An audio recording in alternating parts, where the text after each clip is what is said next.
Bab 3271. Dia berbeda dari yang lain. Bagaimanapun juga, dia harus mendatangi ruang penyimpanan kitab dan melihat keadaan di sana. Setelah menyerahkan pekerjaan itu pada kultivator lain dengan memberi bayaran, bukan berarti dia bisa bersikap tenang tanpa peduli sama sekali. Terutama seiring bertingkatnya jumlah teknik yang ditemukan orang-orang. Dia harus memastikan apakah keramahan dan semangat para kultivator di sana masih terjaga. Bersamaan dengan itu, dengan menugaskan kultivator atas pekerjaan itu, pikiran Erikkin pun terbuka. Selain mempekerjakan para kultivator pelatihan obat, dia masih bisa mencari lebih banyak kultivator dari aula penugasan untuk bergabung dengannya. Tiba di ruang penyimpanan kitab, Erikkin menyadari kali ini dia terlalu berpikir kritis. Meski sebagian teknik sudah ditemukan orang-orang, tetapi semangat para kultivator tidak berkurang sama sekali, sebab teknik itu masih berada di sana, dan Erikkin langsung mengumumkan penghargaan yang dijanjikan, membuat orang-orang semakin tergila-gila.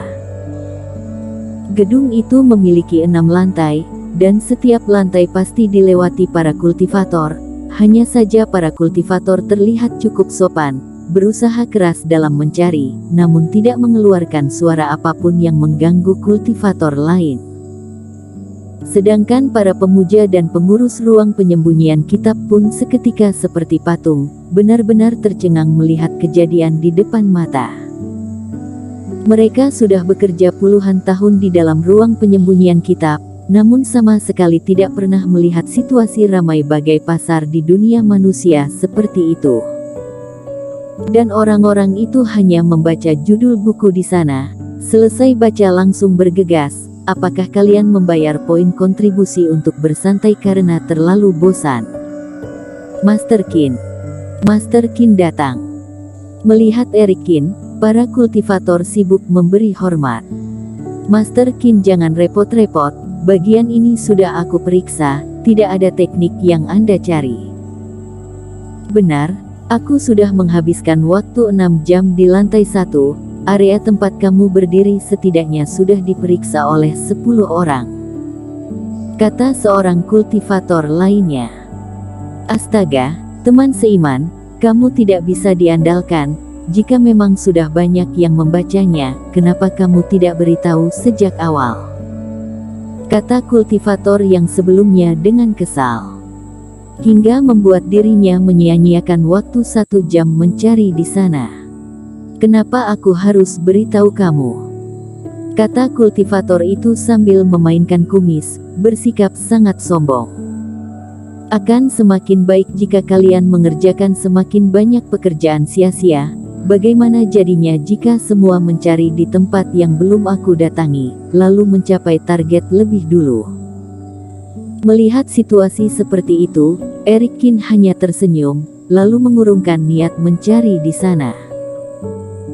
Di antara semua kultivator yang bertugas, ada yang khusus mencari di wilayah buku rusak, ada juga yang menggunakan berbagai teknik rahasia dalam mencari. Di mana-mana ada yang bekerja, untuk sementara sungguh belum memerlukan dirinya. Setelah meninggalkan ruang penyembunyian kitab, Erikkin langsung menuju ke aula besar penugasan. Ada daerah-daerah tertentu dalam istana bintang yang tutup di malam hari, contohnya lapangan pengajaran. Tetapi dalam ruang penyembunyian kitab dan aula besar penugasan, aturan itu sama sekali tidak berlaku. Para kultivator tidak memerlukan istirahat setelah mendapat tugas pencarian, namun harus menunggu hingga pagi esok hari, rasanya sangat tidak masuk akal. Master Qin, Anda tunggu sebentar, aku panggilkan pemuja kami dulu. Setelah memperkenalkan identitas sendiri, sikap pengurus itu menjadi sangat sungkan pada Erikkin. Dia pun mengarahkan Erik ke tempat duduk yang telah disediakan. Tidak lama kemudian Steve Wei pun tiba. Teman seiman Qin, lama tidak berjumpa, rasanya aku benar-benar harus mengubah pandanganku selama ini. Steve Wei tersenyum pahit, lalu memberi hormat pada Eric Kin dengan kedua tangan. Sulit sekali rasanya, waktu pertama kali bertemu Eric Kin, dia bagaikan pendatang baru yang boleh saja diabaikan. Namun setelah beberapa hari, nama baik Eric Kin telah mengguncang seisi istana bintang pusat. Membuat Steve Wei sempat merasa pasti ada kesamaan nama saat mendengarnya. Namun tidak disangka, yang memicu kehebohan dunia, ternyata sungguh Eric Kin. Teman seiman Wei terlalu sungkan, saat aku datang ke istana bintang, kamu telah membantuku sangat banyak, akan selalu ada pertemanan di antara kita. Kata Eric Kin sambil tersenyum datar. Sungguh sebuah kehormatan bagiku. Melihat sikap Eric Kin tidak berubah, Steve Wei pun tersenyum, lalu menghela nafas dengan lega. Untung saja saat menyadari kemampuan Eric Kin waktu itu, dia segera menyelamatkan demi terjaganya relasi. Jika tidak, sesuai dengan kedudukan saat ini, Eric Kin cukup menggerakkan jari tangan, dirinya pun akan sangat kesulitan. Dia adalah seorang dewa bintang tingkat 9, siapa lagi yang berani tidak tunduk lagi padanya. Kali ini aku datang mencari teman seiman Wei karena ingin membeli beberapa teknik dari aula besar penugasan. Setelah itu Eric Kin pun menyampaikan maksud utama kedatangannya. Sebelumnya pengurus sudah menyampaikan maksud kedatangan Eric Kin. Hal ini membuat Steve sama sekali tidak kaget setelah mendengarnya. Dia pun mulai mengusulkan beberapa saran. Misalnya dalam aula besar penugasan, penghargaan yang Eric Kin targetkan pada para kultivator pelatihan obat memiliki daya tarik yang lebih kecil, akan lebih baik jika diganti dengan yang lebih nyata.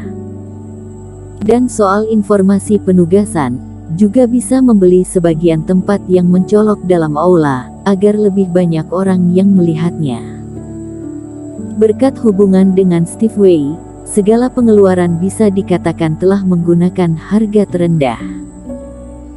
Tanpa banyak bicara, Eric Kin langsung menggantikan penghargaan dengan poin kontribusi. Lagi pula yang dapat masuk ke dalam istana bintang adalah para kultivator. Poin kontribusi itu pasti berguna bagi mereka. Karena ini keperluan teman seiman Kin, kami tentu saja tidak banyak berkata. Aku rasa sekarang juga akan mengeluarkan pengumuman, langsung memperlihatkan di tempat paling mencolok dalam aula agar semakin banyak orang yang melihatnya. Pada akhirnya Steve Wei berkata sambil tersenyum. Saat Eric Kin mendatangi aula besar penugasan. Di atas gedung tinggi Istana Bintang, dalam sebuah ruangan, tetua sedang berbicara dengan sebuah sosok yang tertutupi dalam energi hitam. Tuan Besar Istana, ini adalah semua gerak-gerik Eric Kin selama 2 hari. Kata tetua dengan hormat pada sosok dalam energi hitam tentang hasil pengamatannya sendiri. Tuan Istana Bintang mendengarnya, lalu terdiam sesaat. Tetua bagaimana menurutmu tentang orang itu? Aku rasa Eric Kin ini berbeda dari yang lain. Bicara soal Eric Kin, terlintas ekspresi aneh yang disertai keheranan pada mata tetua Berbeda dari yang lain. Benar, jika Eric Kin hanya seorang kultivator biasa di Qingzhou, semua yang dia lakukan akan terasa wajar bagiku, baik itu mengejar nama baik, ataupun berhati liar dan serakah. Pada akhirnya tetap dibutuhkan sebuah alasan yang jelas. Namun anak itu jelas-jelas seorang kultivator dari wilayah asing, sebaik apapun namanya, dia hanya 3 bulan di sini. Kata tetua sambil menggaruk kepala. Dia menyelesaikan masalah John Shuang dengan alasan jelas, sebab anak muda itu berencana mendapat poin kontribusi, namun saat dia berulang kali memurnikan pil dewa demi menyembuhkan Stephen Su tanpa menerima bayaran, aku benar-benar tidak mengerti. Eric Kin menyelamatkan Stephen Su, tidak hanya tidak menerima poin kontribusi darinya, tetapi semua rumput ajaib yang digunakan dalam memurnikan pil dewa dijadikan tanggungan sendiri. Itu bukan lagi membantu, melainkan menyelamatkan orang dengan merugi. Tidakkah kamu merasa tindakannya menyelamatkan Stephen Su, termasuk salah satu cara mengejar nama baik? Kata Tuan Istana Bintang. Sama sekali tidak perlu, Tuan Istana. Sekalipun orang itu dapat bayaran, asalkan mampu menyembuhkan Stephen Su, nama baiknya tentu akan tersebar luas, apalagi yang dia murnikan adalah pil naga yang benar-benar nyata. Kata tetua sambil menggelengkan kepala. Apalagi beberapa bulan lagi orang itu akan pergi, aku bisa mengerti jika dia ingin terkenal, tetapi untuk apa dia memiliki semua nama baik itu? Berhasil mendapat pujian dari banyak orang, namun beberapa saat lagi akan meninggalkan daratan Jiushu untuk selamanya. Nama baik seperti itu sama sekali tidak ada gunanya bagi Eric Qin. Jadi, satu-satunya kesimpulan dariku adalah orang itu memang berhati baik dan bersikap sangat tulus. Dia mengambil tindakan ini murni dilandaskan rasa hormat pada Stephen Su. Selain itu, aku sungguh tidak kepikiran kemungkinan lain. Kabut di sekitar tubuh Tuan Istana Bintang sedikit bergerak, seperti sedang berpikir keras, tetapi pada akhirnya, dia tidak menyampaikan apapun. Masalah ini boleh diperiksa sekali lagi, tetapi ada satu hal yang bisa aku pastikan, kedatangan orang itu ke sini murni untuk mencari sebuah teknik. Kata Tuan Istana Bintang. Benar. Tetua Di pun mengangguk dengan yakin. Bersambung.